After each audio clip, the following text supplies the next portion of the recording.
And this is version 0.4.0b of the Traffic Simulator mod. As always, the full changelog will be available on Discord and CurseForge, since once again, there are a lot of changes. In this video, I will only be going over the most important ones. And due to some major bug fixes in this version, I would highly advise to upgrade.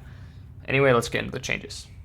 So first of all, it is now required to use the traffic sim reload command to refresh the road network after you made changes to the node configuration. This was done primarily to save performance. The first major part of this update is survival compatibility.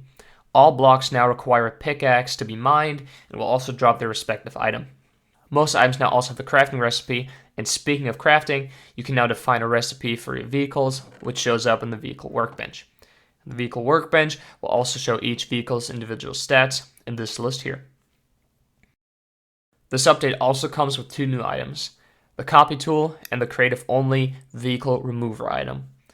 To remove a vehicle with it, you simply right-click the vehicle and it will be destroyed.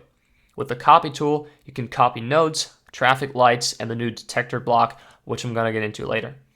Just hold shift while right-clicking one of these blocks to copy its data, and then right-click anywhere with the correct block in your inventory to place a new block with that data.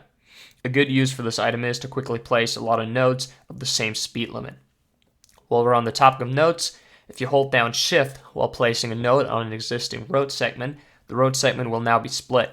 Similarly, shift clicking while breaking a node, a new road segment will be created to fill the gap. New in this update is also the detector block.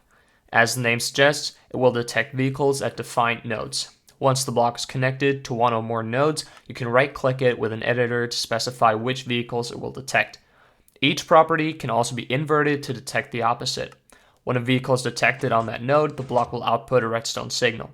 But you can also connect it to a traffic light control box in order to trigger different cycles depending on the detector's state, to allow dynamically changing traffic lights.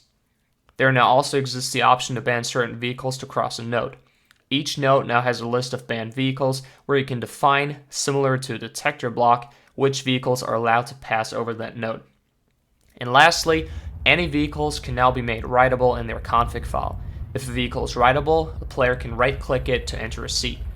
In combination with home nodes, you can now set up basic bus routes. So I hope you'll enjoy the new update. Once again, those were only the biggest changes. For the full changelog, check out the mod on CurseForge or join the Discord server. Have a nice weekend.